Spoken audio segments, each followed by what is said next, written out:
Okay, a couple of items for you at the top.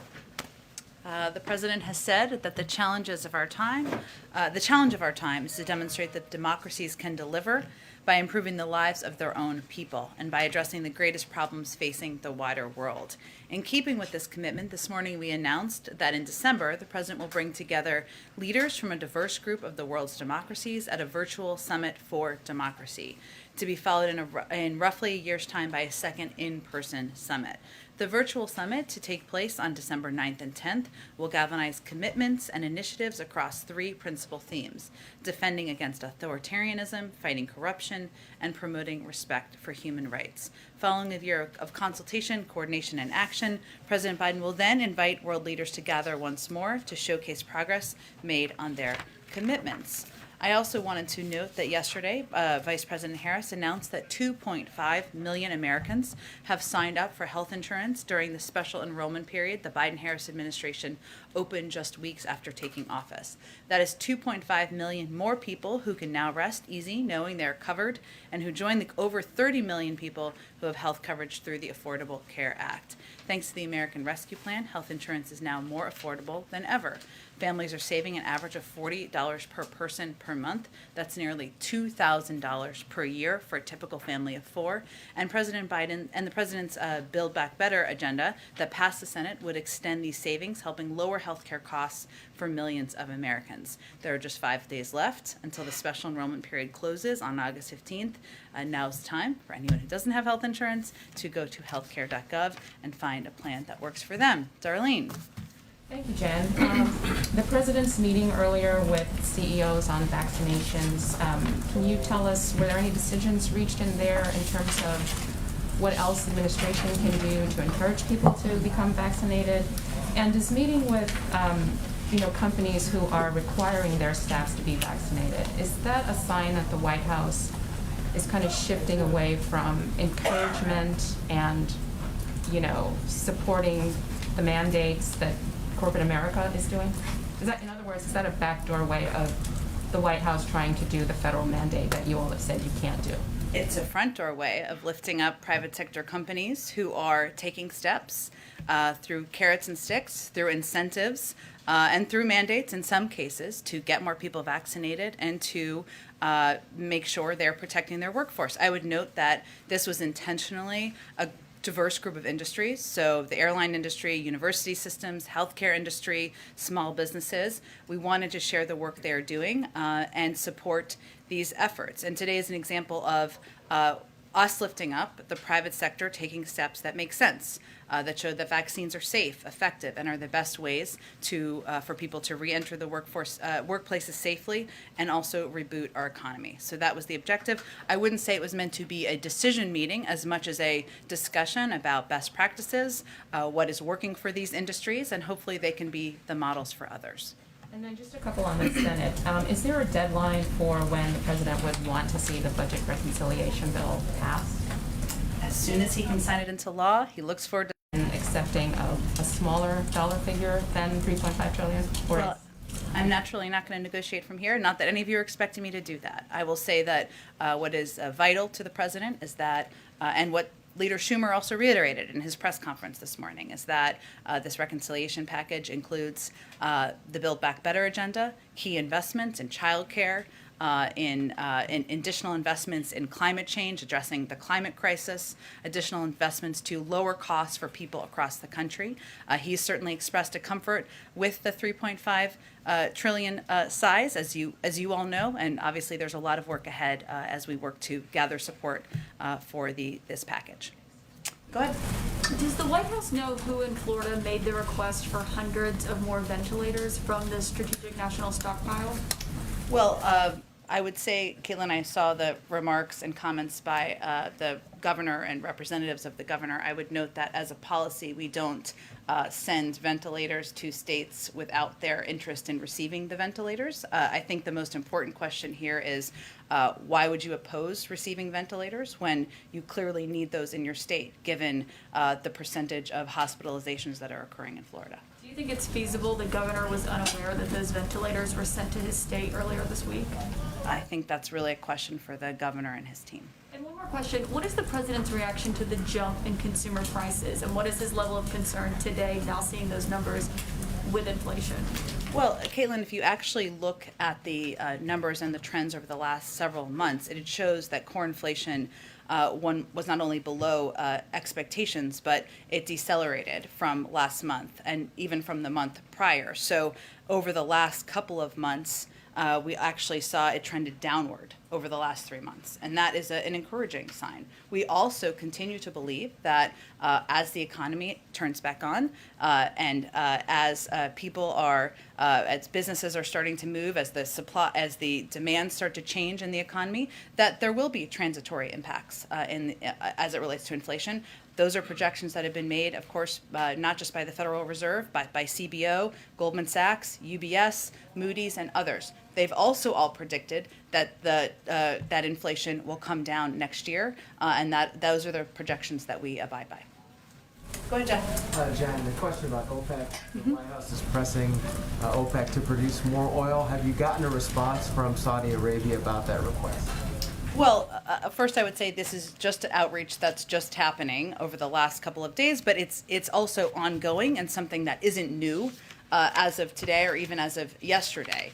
We've had ongoing engagements, and I know we talked about this just a couple of weeks ago when we were especially concerned, or when there were OPEC discussions with OPEC member countries happening, even though we're not a member of OPEC. So the steps that we were announced this morning, which include, as you referenced, Jeff, National Security Advisor Jake Sullivan putting out a statement about how White House officials are continuing their engagement with relevant OPEC members on the importance of competitive markets and setting prices and doing more to support recovery. It also includes a letter that was sent from our NEC director, Brian Deese, to the FTC to consider, encourage them to consider using all of its available tools to monitor the U.S. gasoline markets. So this is not meant to be for immediate response necessarily. It's meant to be long-term engagement, consistent long-term engagement as we work to address not just anti-competitive behavior in the United States, but in the global marketplace as well, and also taking steps that we feel are prudent to keep gas prices down for the American public. I have a broader question on that theme. How does this White House square a push for OPEC or Saudi Arabia to increase production of oil, which is a fossil fuel, with your climate change agenda, which is basically to get away from fossil fuels?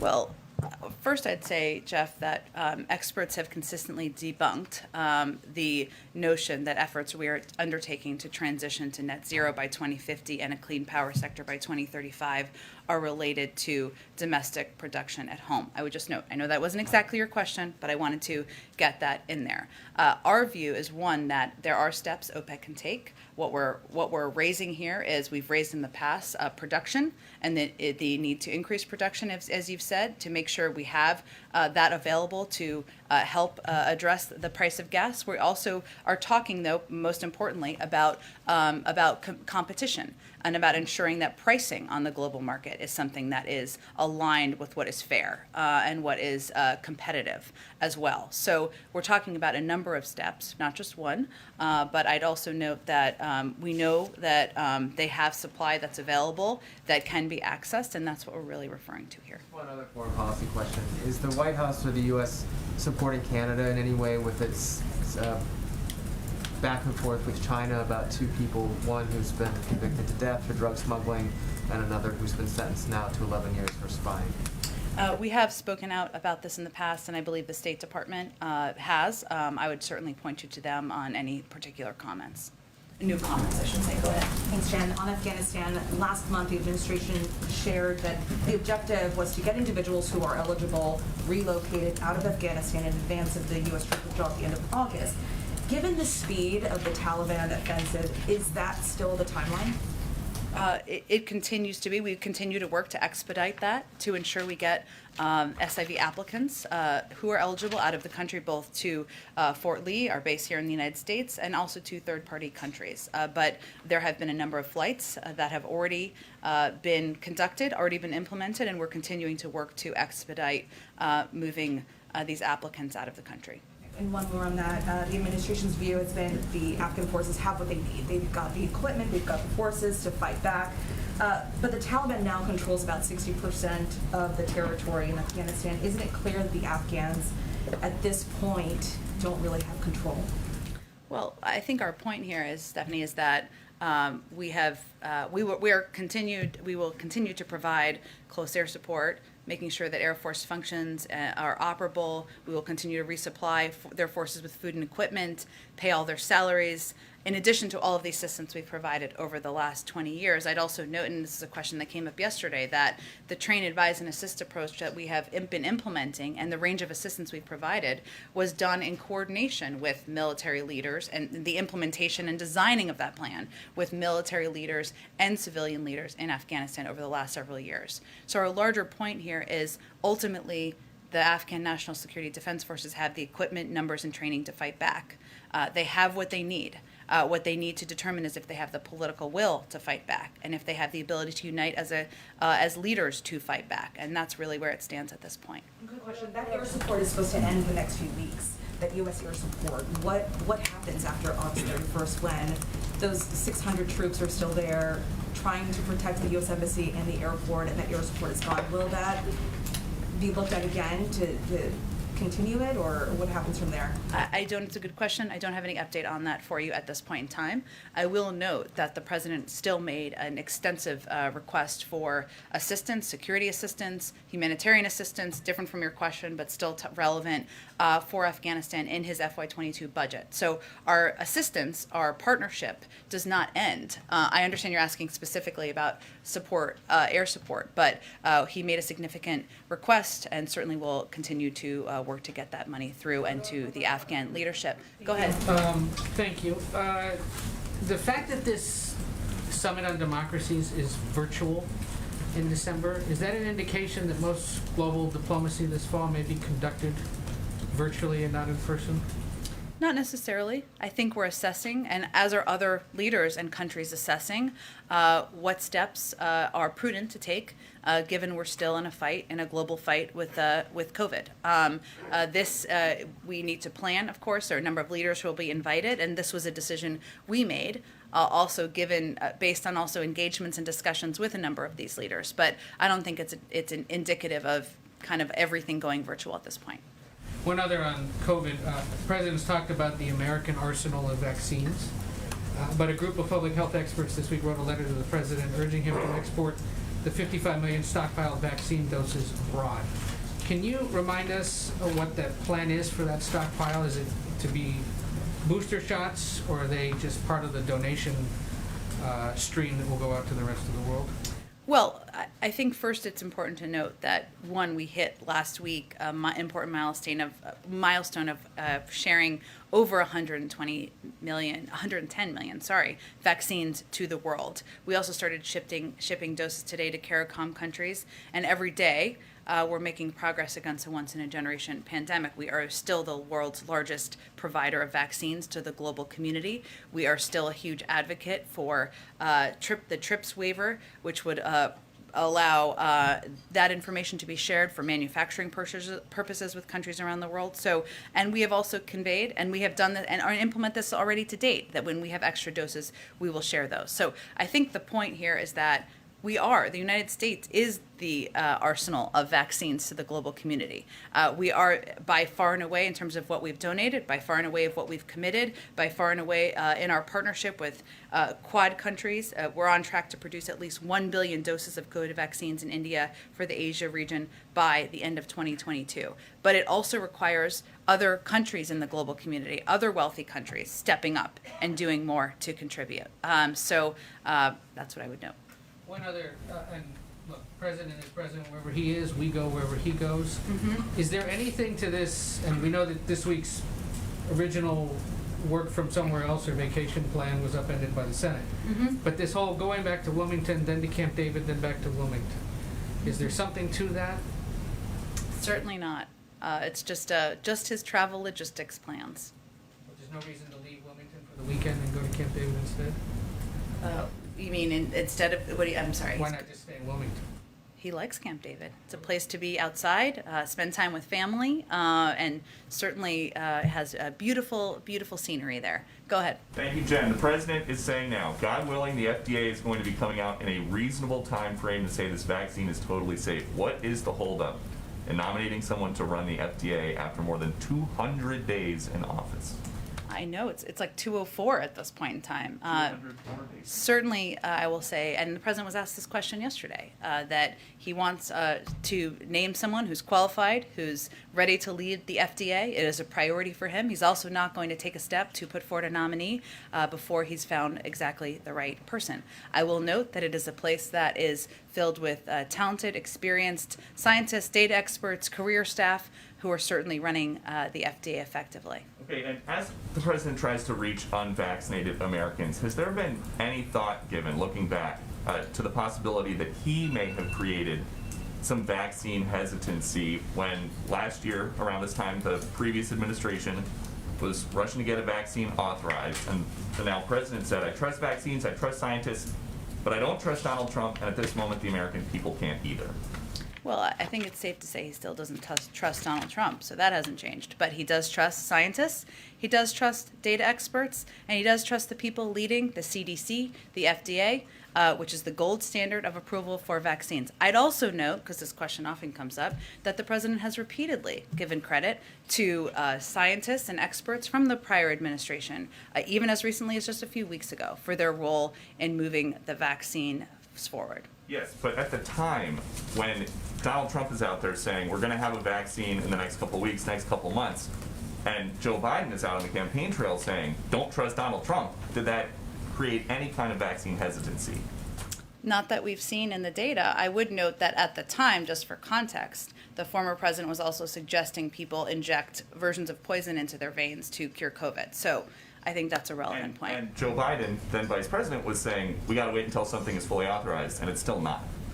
Well, the FDA works on the timeline of science. At the same time, we've also seen tens of millions of people's lives saved who have gotten the vaccine. That data is clear across the country. Go ahead. Back on Afghanistan, Jen, the president made his view clear yesterday that he doesn't regret his decision, but a U.S. intelligence official is telling CBS News that Kabul could come under pressure in a month or two, and if that happens, the entire Afghan government could collapse in as little as 90 days from today. Does the president dispute that assessment, or does he accept it as the likely outcome? Well, we don't rely on anonymous assessments. We rely on the intelligence assessments made by the U.S. government. They have put out public assessments, which certainly we stand by. We are closely watching the deteriorating security conditions in parts of the country, but no particular outcome, in our view, is inevitable. We will continue to coordinate airstrikes with and in support of Afghan forces, and as the president made clear, Afghan leaders have to come together, and the future of the country is really on their shoulders. Let me ask you, the Taliban is clearly on the march. Your objective is to have a negotiated political settlement. What gives you confidence that the Taliban is interested in that?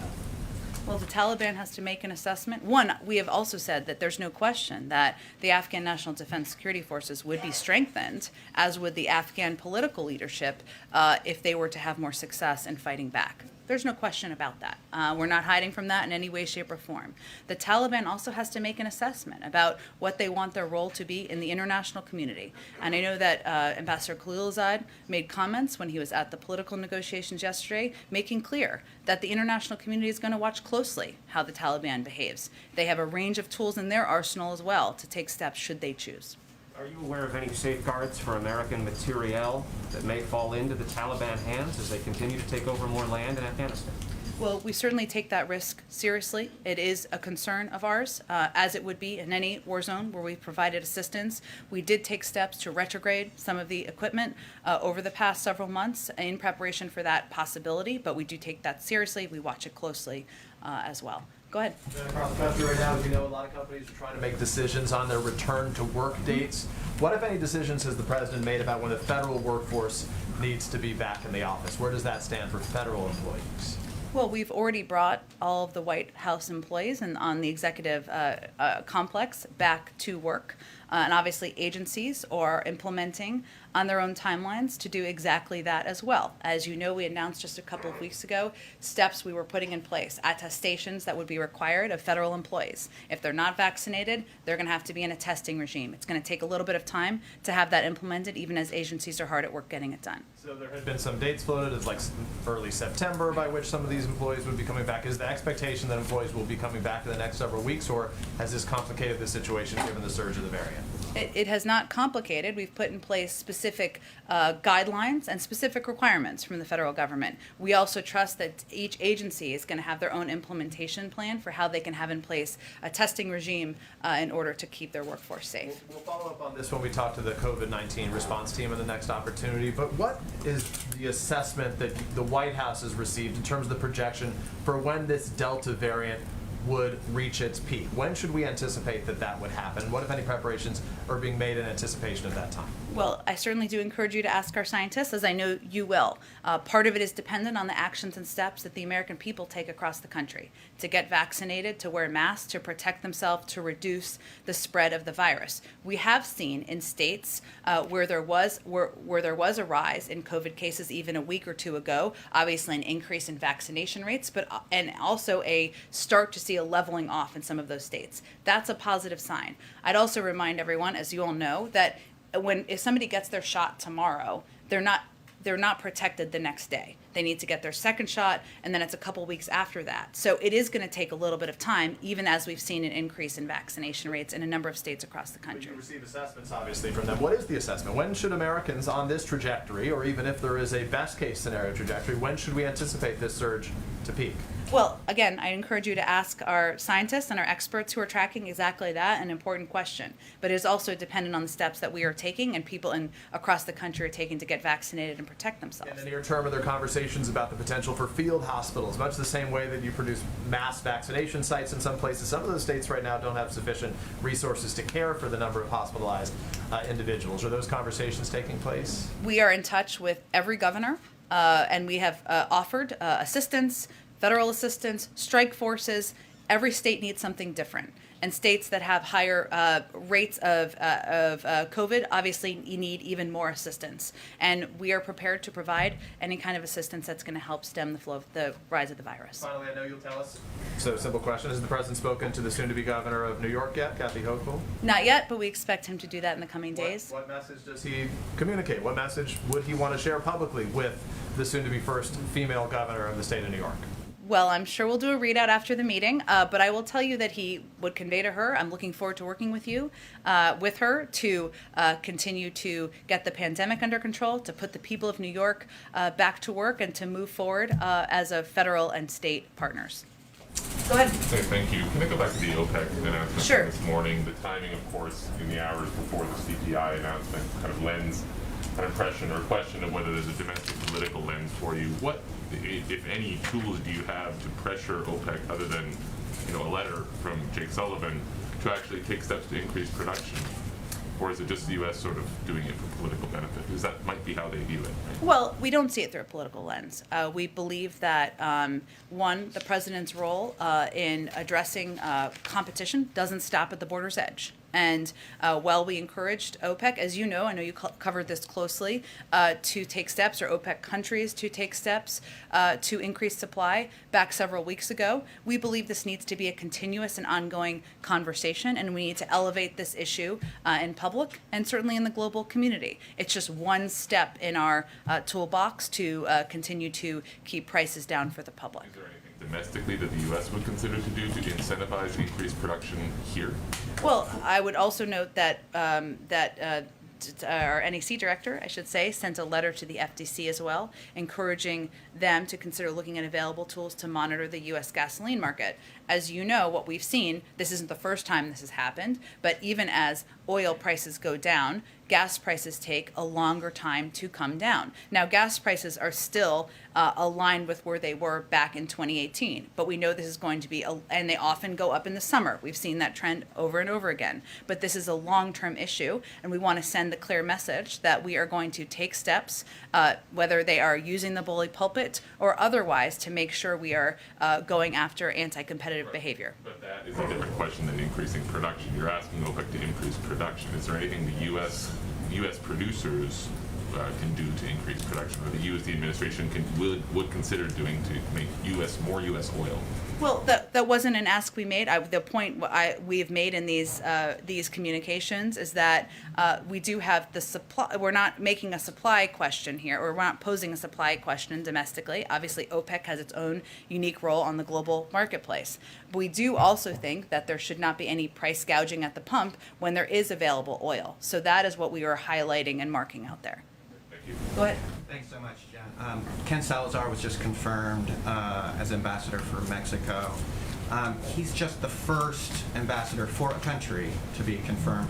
Is this something that the president is concerned about? What is the White House doing about kind of the slow pace of confirmations of ambassadors?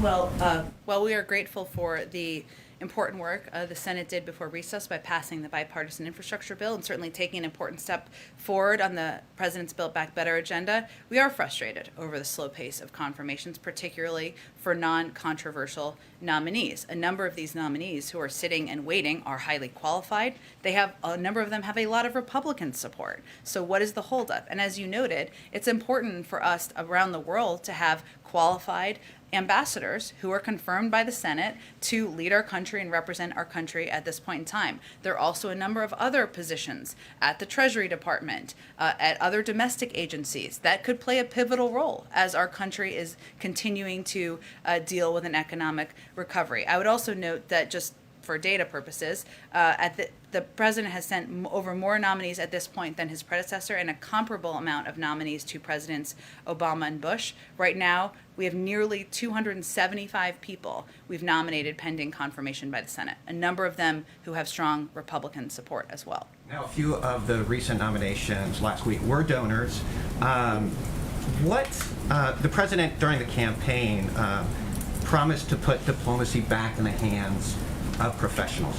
What is the makeup that the White House is kind of shooting for in regards to percentage of political versus career diversity? How are you balancing that, those political appointments of donors, especially after some diplomats feel after 4 years of Trump and the withdrawal from the world, there should be more career people? Well, the president has made clear that he supports, advocates for, and will continue to press for the confirmation of career ambassadors, of course, but also that individuals who are in the private sector, that does not mean that they're unqualified. These are qualified nominees who can be excellent representatives of the United States overseas. And we are also going to simultaneously continue to push for and press for and elevate career staff, foreign service officers who've proudly served our country through Democrats and Republicans to serve in these posts as well. And those are all on the slate of nominees we're pushing to move forward. Obama and Bush had about 30% political. Is that kind of a range that the Biden administration is seeking for? I don't have a percentage for you. I can tell you that, and I'm happy to check with our personnel department to see if there's anything they want to provide. I will note that diversity has been a front and center priority for the president, for this administration, and for our personnel department as they look to fill key posts, not just ambassador roles, but roles to serve in high-level positions in agencies. Go ahead, Michael. Thanks, Jen. It's the 40th birthday of Austin Tice, a journalist who went missing in Syria 9 years ago this week. And his family put out a statement today. I was going to read just a short portion of it for you. We are now imploring a third president to communicate to his administration that Austin's secure release and safe return is a priority. There are many capable people working in our government who are eager to see Austin walk free. They must have President Biden's authorization for significant and relevant diplomatic engagement with the Syrian government. What has the president done, publicly or internally, to communicate that this is a priority? And when will we hear from him directly? Well, I would note that first this week, as you noted, marks his 9th year in captivity in Syria. I talked about the detainment of Austin Tice when I was in a prior administration 2 administrations ago, and that tells you how long his family has been waiting. We'd certainly reiterate our call for Syria to help release Austin Tice and every U.S. citizen held hostage in Syria. We are committed to following all avenues and talking to anyone who can help with Austin's release and return home.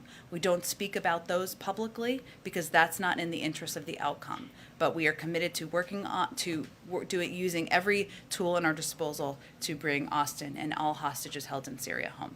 I just want to follow up because it seems as if there's a feeling that there needs to be an explicit directive from the president, whether it be publicly or privately. He is directing Syria to release Austin Tice, and we are using, and he has asked his government to use every tool and tool of engagement available to bring him home.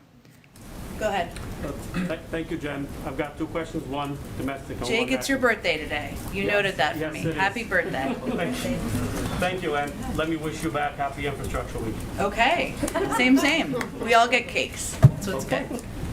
So, one quick question about infrastructure. With the infrastructure bill just having passed overwhelmingly in the Senate and headed for the House, is there anything the American people should anticipate in terms of the next big push for bipartisan legislation? Well, the door to the Oval Office is always going to be open to bipartisan work, bipartisan engagement.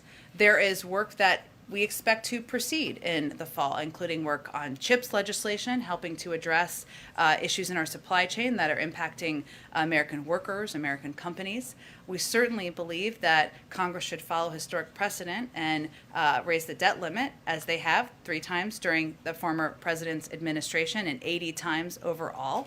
And there are issues that have historically received bipartisan support, including on immigration, including on steps to make our workforce more competitive, address our competition with China. So there's a number of opportunities.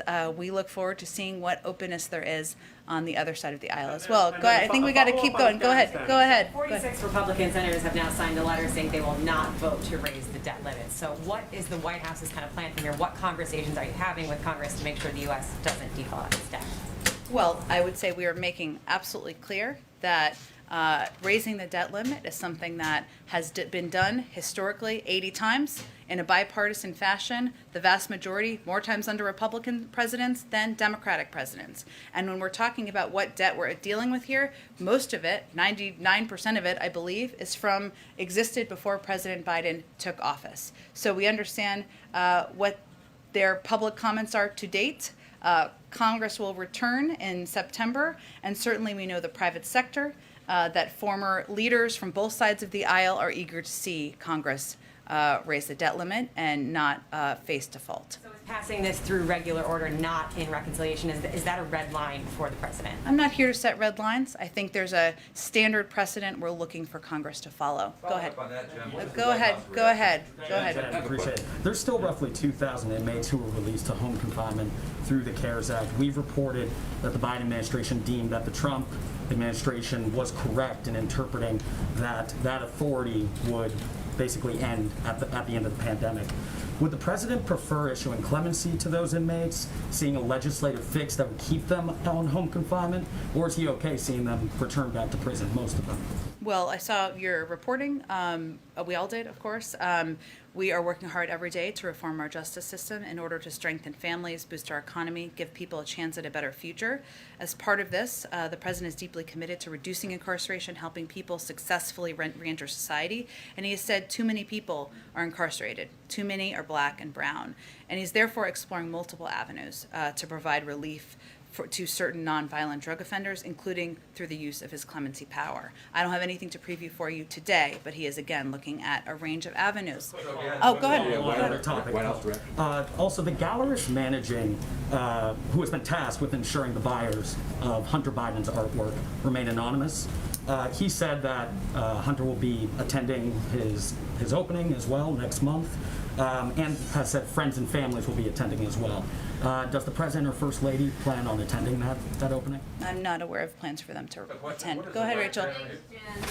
On the nominations again, I know that Secretary Blinken called for the nomination of Deborah Lipstadt as Special Envoy to combat anti-Semitism last week on the Senate Foreign Relations Committee. What kind of communications has the White House had with the Senate Foreign Relations Committee on her nomination and on others as well? We've been in close touch with the Senate Foreign Relations Committee, as well as a range of leaders in the Senate about our desire to get qualified nominees confirmed. I'd note that I gave the number earlier, 275 nominees, qualified, experienced, many of them former public servants who are eager to serve our country around the world and in the United States, are waiting. They're ready to serve. They're ready to be in their roles. Some of them are international, some of them are domestic, and many of them have broad Republican support. I'd note there's also been a significant amount of outreach from the State Department on these nominees. I'd certainly point you to them to outline the specifics of that. Go ahead, Patsy. Thank you. I have a question on the Democracy Summit, but first, before that, I have two foreign policy questions. So Okay. Amnesty International released a report today documenting systemic rape and sexual violence against girls and women in the Tigray region in Ethiopia. How do you respond to that report? And does the administration plan to do more to help stop these atrocities? Well, we are closely engaged with countries in the region, leaders in the region, and certainly horrified by what we've seen as ongoing human rights abuses in Ethiopia. And that's something I would certainly point to the State Department for more extensive detail about our work there. We have put out a number of statements from administration officials on this particular issue, and we will continue to elevate it publicly. Haiti, Senators Rubio and Menendez sent a letter earlier this week to President Biden expressing concern about the political crisis in Haiti following the assassination. Has the president responded, and how does he plan to respond? I'm not sure we've seen that letter. I'm not familiar with it. Go ahead. Democracy I think we got to keep going just to get some more people. Go ahead. Thank you, Jen. Two quick questions, one domestic, one foreign policy. Domestically, you may have seen the statement put out by Senator Joe Manchin in regards to the $3.5 trillion so-called human infrastructure bill. It seems very skeptical about the size of it. Do you view him as a team player? Absolutely, and a key partner to the president in moving our agenda forward. I did see his statement, or we all saw his statement. I'd note that I think he's confounding a couple of things in there. One, the Build Back Better agenda could also be called the cost-cutting agenda for working families. Build Back Better sounds better, but what it will actually do, and we have a report that just went out or should be going out from CEA and OMB, it makes clear that a big outcome, a big impact of the Build Back Better agenda is lowering costs, bringing down costs on childcare, healthcare, prescription drugs, preschool, cost of college, commuting, even household expenses. That's what the long-term impact is. This is also an 8-year investment to make us more competitive. It's not about putting a huge amount of money into the economy over the next few months, but these are critical investments, and that's also why a number of inflation hawks, I should note, are fully supportive of it. Jason Furman, my old friend and colleague, said, "I don't think the infrastructure bill or reconciliation plan would materially impact attack inflation over the next decade. I raised that because I know that was something that he expressed. It would also be fully paid for by asking the wealthiest Americans and companies to pay a bit more. So those are some things I think were unintentionally confounded in the statement. And then on foreign policy, as you know, 7 provincial capitals in Afghanistan have fallen in just the past 2 weeks. National security hawks attribute that directly to the decision by President Biden to announce the withdrawal of U.S. forces by the end of this month. What's your reaction to those critics who criticize the president's plans for Afghanistan? I think our reaction is the president, every commander-in-chief and president has to make difficult choices about what's in the national interest of the United States.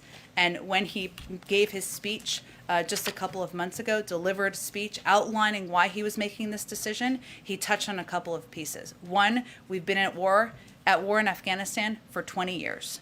And it is long past time to bring troops home. 2, our counterterrorism threats have changed.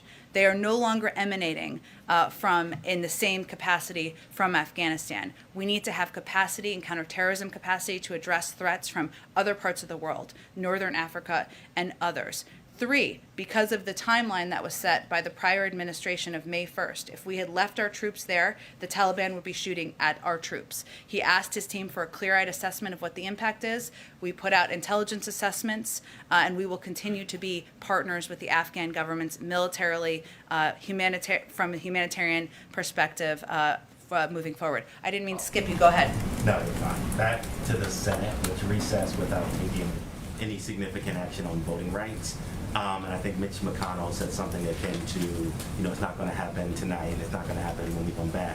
What, if anything, is the White House doing to sort of push the issue forward over the next month? Well, I would say first that Leader Schumer made clear that he disagrees with that assessment, and he is the leader of the Senate. So he has indicated that he wants to continue to press for voting rights on legislation and moving things forward. I expect you'll see a comment from the president on this particular issue and his ongoing commitment to addressing voting rights and making sure we are protecting and defending people's fundamental rights as well. As you noted, the Senate will return in September. We will stay at it in this fight. We will continue to work with officials around the country, with activists, and with legislators to move legislation forward. Go ahead. Just curious if the president is following the recall election in California, how concerned he is about the vote, and whether he is considering getting more involved to potentially engage Democratic voters that polls show are less enthusiastic about casting ballots. I wouldn't say he's following it particularly closely in the sense that he's got a lot on his agenda, but we certainly support Governor Newsom and have worked with him on a range of key issues, whether it's the pandemic, addressing wildfires, growing the economy, and look forward to continuing to do so. Will we see the president potentially make a statement or some other show of support for him in the final days? He supports him. I don't have anything in terms of additional steps to preview for you. Go ahead. Jay, what is the White House reaction to the Hyde Amendment being included in the $3.5 trillion budget resolution? I don't think I'm going to negotiate from here. The president's position on Hyde is well known, and we've stated many times publicly. I think we're going to move on. Go ahead. Go ahead, Joey. Go ahead, Joey. Go ahead. I think we're going to move on so we can get to more people. Go ahead. It doesn't help to scream over people. Go ahead. Thanks, Jed. I appreciate it. Just going back to the Senator Manchin statement, you said he, quote, confounded a couple of things when he raised cost concerns with the $3.5 trillion price tag. Does that mean for now, and I know we've asked you about this a couple times, but your position, the White House position right now, is that it needs to be the $3.5 trillion price tag and that you're not budging on that figure and you're digging in on that figure? That's not what I was saying. I was responding to, although the president is certainly comfortable with that amount, his priorities are ensuring that the Build Back Better agenda, that additional investments in protecting our climate, bringing down the costs of childcare, of healthcare, of education for the American public is included. He's spoken to that before. There's going to be a negotiation moving forward. What I was speaking to is the fact that the Build Back Better agenda will actually bring costs down over the course of time. It's also a plan and a proposal that is fully paid for. It is different from the American Rescue Plan emergency funding that was passed in order to address dual pandemics. So I was just clarifying some of the specifics that were raised there. Go ahead, Tomorrow, Representative Norton, along with several other progressive groups, are going to be having a rally, but also delivering a petition with thousands of names to the president to ask him to come out and still speak on the filibuster. And while we know what the president's stance is today on the steps of the Supreme Court, you had family members of John Lewis talking about how the president has stomped so much on the filibuster, speaking more than 300 times, but less than 50 when it comes to voting rights. Is there anything in his schedule where we can see where the president is going to be making the same type of effort he is doing with infrastructure on voting rights? Well, the president has given major speeches recently in the last few weeks on voting rights. He's also said that it is a cause of his presidency, and he believes that voting rights are fundamental rights for the American people and the American public. His closest advisor and partner is of course, Vice President Harris. She is leading this effort, and he has taken steps that he has the purview to take, including signing an executive order to expand and protect voting rights, including ensuring and supporting steps by the Department of Justice to provide additional funding, including nominating voting rights leaders in the voting rights community to play important roles in the Department of Justice. He will continue to speak out on this issue. He will continue to advocate for fundamental rights, and he will look forward to signing legislation into law. Go ahead. Thank you, Jen.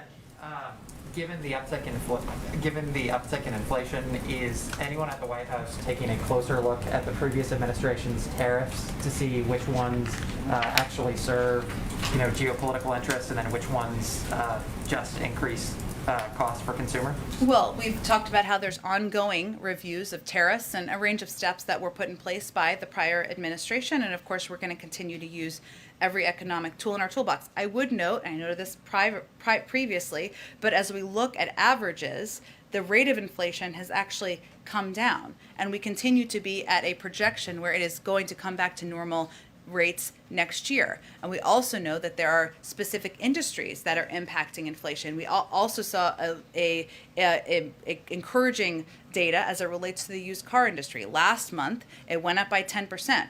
Now it went up, the cost, I should say, by less than 1%. So we're seeing some encouraging data, and we want to, of course, see that trend continue. And then, even though he's now out of office, would this president support the New York legislature if they decided to impeach Governor Cuomo? That's a decision for them to make. The president made clear his views. Obviously, the governor announced his steps yesterday. We'll leave it at that. Go ahead.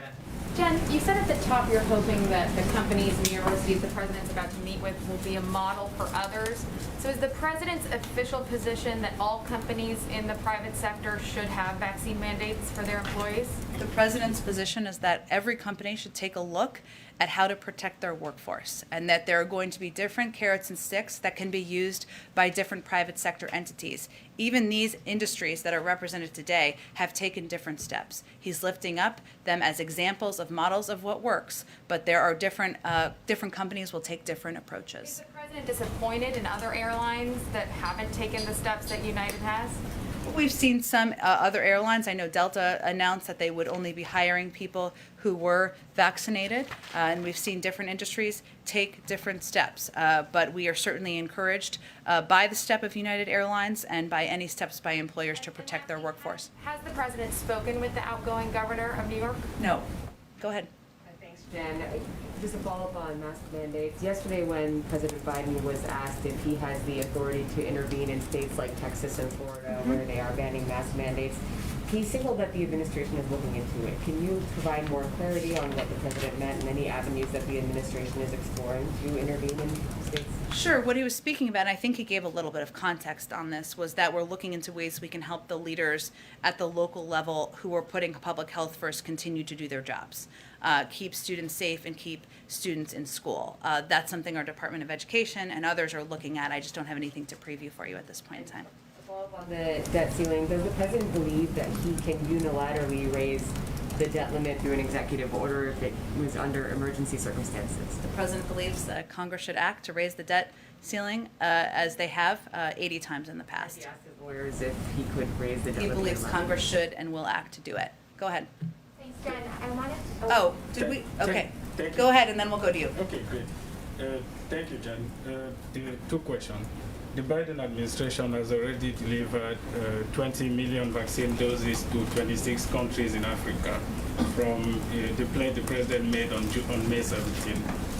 And Africa also expect to receive a significant portion of doses from the pledge the president made at the G7 on June 10. But with only 1.7% of people vaccinated in Africa and the Delta variant killing so many people, is the president considering scaling up vaccine donation from the G7 pledge?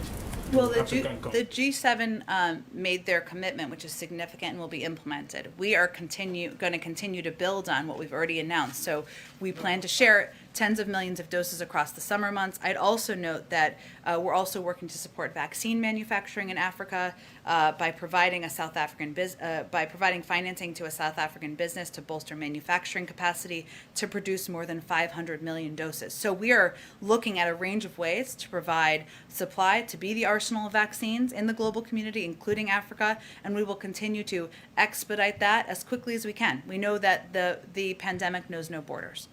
On Guinea, is the White House doing anything to support Guinea to contain the Marburg virus disease that was identified there? Is it a strain of the coronavirus? Strain of is in the same family with the Ebola virus? I'm happy to check with our team and see if there's any specific updates. The State Department might be the best entity to speak to that. Go ahead. Thank you. Question about Africa. We have seen a number of deadly jihadist attacks in the last days in Mali, in Burkina Faso. You just said the president's assessment is that the terrorist threat is spreading in other countries. Is he planning to do anything about those countries in Africa?